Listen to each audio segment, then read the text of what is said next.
안녕하세요. 오브젝트 브록 시 동적인 협력, 정적인 코드에 대한 설명 진행하겠습니다.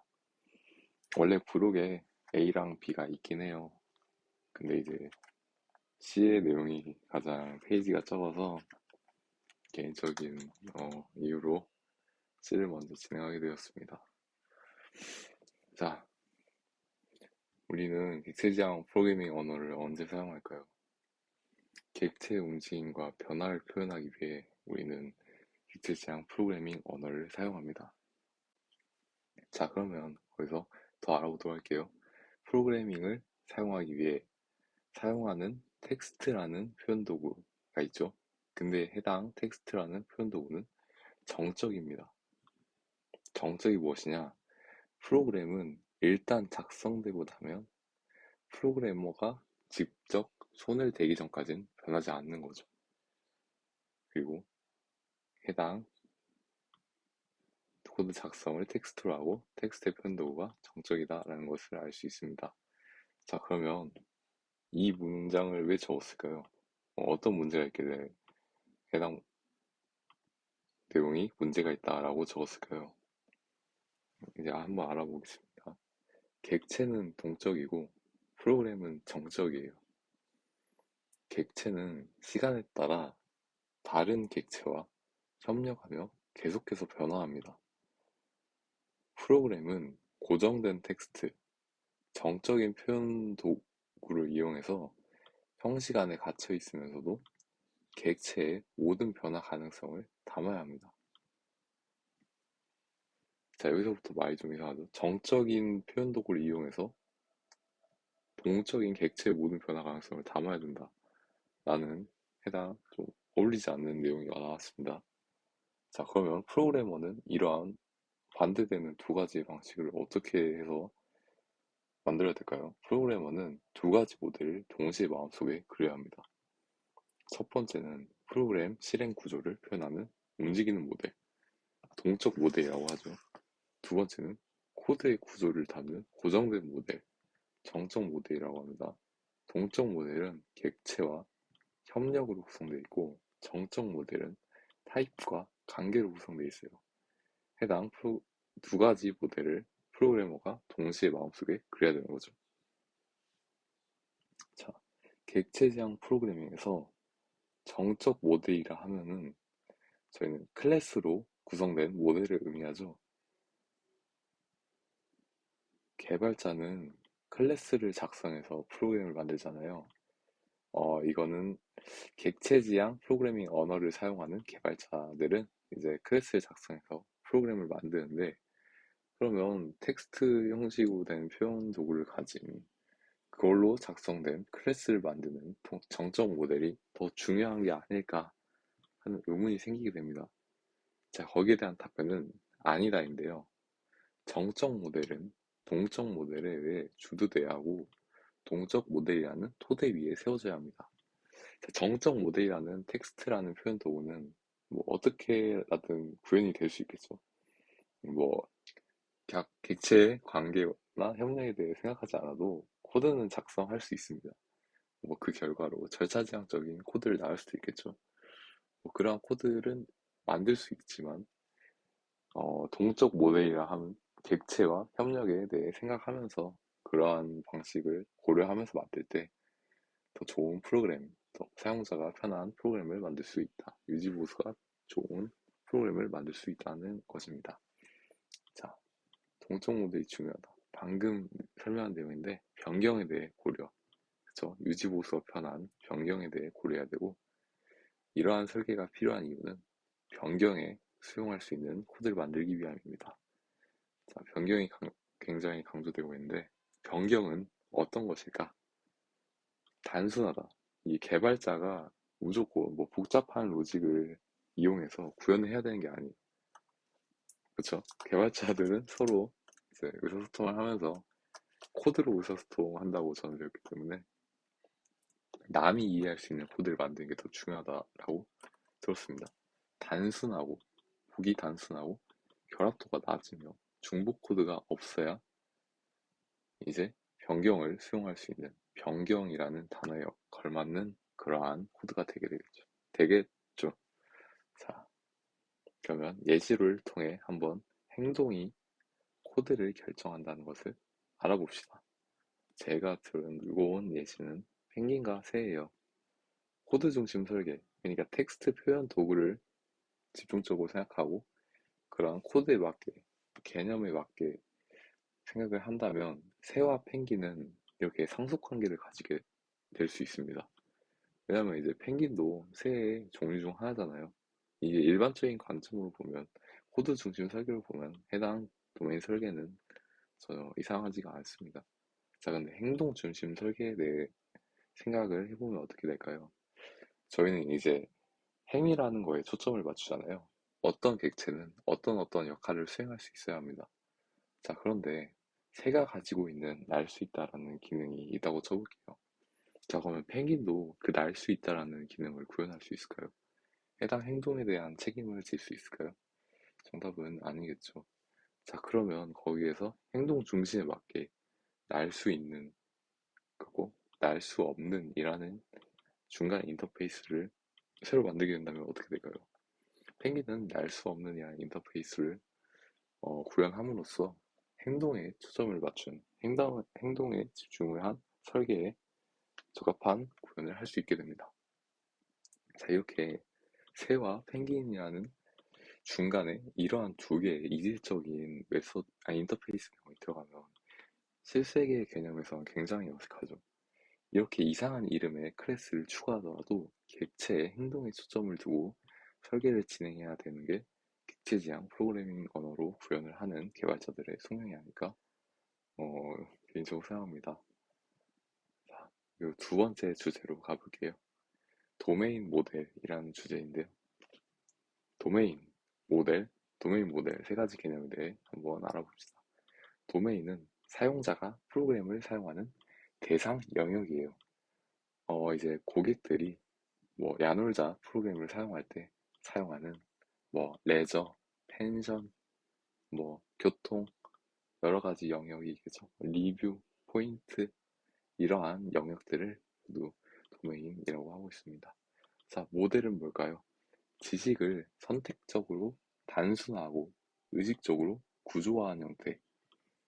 뭐 수학에서 공식이라고 봐도 될 정도의 개념으로 설명하고 있는데 아무튼 그러한 식으로 이제 선택적으로 단순하고 의식적으로 구조화한 형태를 모델이라고 합니다. 자, 그럼 도메인 모델은 사용자가 프로그램을 사용하는 대상 영역에 대한 지식을 선택적으로 단순하고 의식적으로 구조화한 형태라고 볼 수 있습니다. 자, 그럼 도메인 모델은 프로그래머들이 이제 코드를 작성하는데 어떤 역할을 하게 될까요? 여기서는 출발점이라고 말하고 있는데요. 소프트웨어를 만드는데 필요한 개념의 이름과 의미, 그리고 관계에 대한 힌트를 제공하는 역할입니다. 방금 설명한 예시처럼 야놀자에는 뭐 레저 도메인, 예약 도메인, 포인트 도메인 이런 게 있다 쳐볼게요. 예약을 하고 예약 완료가 되면 포인트를 지급해야 됩니다. 뭐 이렇게 서로의 관계에 대한 힌트를 제공하기도 하고 뭐 이제 소프트웨어를 만드는데 필요한 개념의 이름과 의미, 뭐 포인트라는 개념이 필요할 거야. 예약이라는 개념이 필요할 거야. 그리고 이게 어떤 의미를 지닐 거야. 라고 이제 판단해줄 수 있도록 도움을 주는 게 도메인 모델의 역할이라고 볼 수 있습니다. 자, 하지만 여기에도 불행이 한 가지 있다고 합니다. 알아볼게요. 도메인 안의 개념이 제공하는 틀에 맞춰서 소프트웨어를 구축해야 한다고 생각할 때 불행이 시작된다고 합니다. 이게 뭐가 잘못된 건가? 제 의문이 들죠. 한번 알아보도록 할게요. 변경하기 어려운 소프트웨어가 만들어질 가능성이 크다고 합니다. 변경하기 어려운 소프트웨어가 왜 만들어질까? 도메인 모델은 의사소통 패턴에 속합니다. 그러니까 우리가 처음에 프로그램을 설계할 때, 뭐 처음부터 이제 프로그래밍적인 뭐 어떤 행동, 그러한 설계 방식보다는 도메인 모델로 구현을 했다 하면 이제 실세계의 개념, 그러니까 실세계 의사소통하는 것처럼 그러한 패턴이 들어가게 되는데, 그러면 객체 간에 있을 법한 관계의 의미를 부여하게 돼요. 이거 둘 사이에 이러한 커뮤니케이션이 있을 것 같은데 하는 이러한 관계의 의미를 부여하게 되는 거죠. 하지만 의사소통 패턴은 프로그래밍 언어로 명확하게 표현되지 않습니다. 사실 이게 맞죠. 현실에 있는 수많은 개념들이 텍스트라는 표현 도구로 가진 프로그래밍 언어, 객체 지향의 설계라고 하지만 여러 가지 실세계 개념들이 코드상에선 통하지 않을 그러한 개념들도 많습니다. 그러면 우리는 도메인 모델을 먼저 만들고 만들어진 도메인 모델에 표현된 개념과 관계를 기반으로 협력에 필요한 객체 후보를 도출하고 구현 클래스의 이름과 관계를 설계하면 됩니다. 자, 더 많은 지식이 쌓이고 요구사항이 분명해지면 초기 아이디어에 대한 미련을 버리고 현명한 판단을 내려야 할 순간은 오겠죠. 초반에 다 맞다고 생각되는 아이디어도 무조건 결점은 존재하고 저희가 리포트를 작성하고 나중에 수정의 과정을 여러 번 거치듯이 요구사항은 항상 바뀔 수도 있고 새롭게 추가될 수 있습니다. 그럴 때마다 현명한 판단을 내려야 돼요. 구현하거나 변경하기 더 쉬운 모델이 떠올랐다면 과감하게 초기 아이디어를 버려야 합니다. 이게 더 구현하거나 변경하기 더 쉬운 모델이 그 유지보수에 아주 강한 모델이 될 텐데 이러한 모델을 포기하고 초기 아이디어에 매달리게 된다면 변경에도 취약하고 개발자들이 아주 보기 힘든 코드가 되겠죠. 그러면 오히려 손해라는 거죠. 초기 아이디어를 버리는 것보다. 자, 다음. 객체 지향의 핵심은 객체 사이의 협력이며 설계는 변경을 위한 것이다.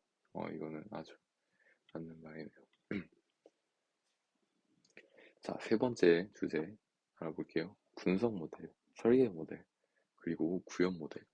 여기에 있는 주제들이 굉장히 저는 좋아가지고 책에 있는 내용을 거의 그대로 썼어요. 근데 이제 읽으면서도 이 내용들이 하나하나 좋아가지고 보시면 좀 느끼는 게 많을 것 같습니다. 이 세 가지 모델을 명확하게 구분하는 것은 가능하지도 않을 뿐더러 오히려 소프트웨어의 본질에 악영향을 미친다고 합니다. 이게 일상의 다른 개념들과는 많이 좀 충돌이 되는 개념이잖아요. 만약에 반도체 기업에서 새로운 반도체 아키텍처를 설계한다고 할 때 해당 설계 과정부터 이상이 생기면 뭐 그 설계를 만들어줄 공장의 로직들도 전부 변경을 해줘야 되고 공장 기계들도 막 여러 가지 영향을 끼칠 텐데 소프트웨어에서는 그러한 영향이 확실히 줄 적다라는 것을 유추할 수 있죠. 계속해서 알아보겠습니다. 분석과 설계와 구현 동안 동일한 모델을 유지하라. 동일한 모델을 유지하라면 뭐 아까 설계부터 그거 쭉 이어가라 그런 거 아니야? 할 수 있겠지만 이제 밑에 내용들 보면 동일한 모델이 어떤 것을 의미하는지 아실 수 있을 거예요. 자, 더 알아볼게요. 프로그래밍 작업 동안 설계의 실현 가능성과 정확성이 검증되고 테스트되고 그 결과로 잘못된 설계가 수정되거나 새로운 설계로 대체되는 과정이 프로그래밍 작업 동안 계속해서 진행됩니다. 따라서 프로그래밍은 설계의 한 과정이며 설계는 프로그래밍을 통해 개선되는 거죠. 모델링 툴에 저장된 다이어그램이 코드와 상관이 없다면 당장 다이어그램을 파괴하고 설계의 과정이 해당 코드의 프로그램의 진행과 상관이 없다면 다이어그램을 파괴하고 모델링 툴을 쓰레기통에 집어던진 후 프로젝트 관리자에게 라이선스 비용이 더 이상 필요하지 않다는 희소식을 전하자 라는 이렇게 좀 자극적인 줄을 적을 만큼 이제 이 세 개 모델을 구분하는 것보다 이제 한 가지 공통된 모델을 이용해서 진행하는 게 낫다는 뜻이죠. 프로젝트 내에서 분석 모델을 설계 모델로 변환하는 작업에 많은 시간을 소비하고 있다면, 설계 과정에서 많은 시간을 소비하고 있다면, 설계 모델을 도메인을 반영하도록 수정하고 분석 모델을 폐기 처분하자. 객체 지향의 가장 큰 힘은 도메인을 표현하는 방법과 프로그램을 표현하는 방법이 동일하다는 것입니다. 자, 객체지향 언어를 사용하고 있다면 프로그램 코드를 설계 문서로 간주할 수 있는 기반이 갖춰진 셈이다 라고 볼 수 있죠. 분석 모델과 설계 모델과 구현 모델이 다르다는 생각을 버려라. 분석과 설계와 구현이 별개의 활동이라는 생각 역시 버려라. 결론, 모든 단계에 걸쳐 행동과 변경에 초점을 맞추라는 것이라고 하는데, 결국 저희가 객체지향 프로그래밍 언어를 사용하면 설계와 진행하는 모든 과정 중에서 그 언어가, 그 코드가 하나의 설계 문서가 될 수 있다는 거죠. 그러한 코드, 동일한 모델을 유지하면서 설계와 그러한 구분하지 말고 계속해서 프로그램을 작성하고 개선될 점이 있으면 개선하고 유지 보수성 증가하도록 하고 뭐 중복된 코드가 있으면 추상화하고 이 모든 과정을, 그러니까 오브젝트 체에 있던 내용, 모든 내용을 다 통틀어서 하게 된다면 모든 과정에서, 즉 모든 과정에서 계속 변경과 중복, 행동, 모든 것, 책임, 모든 것에 초점을 두고 계속해서 프로그램을 진행하다 보면 이러한 분류 없이도 좋은 프로그램을 설계할 수 있다라는 결론이 도출되는 것입니다. 이상 내용 마치겠습니다.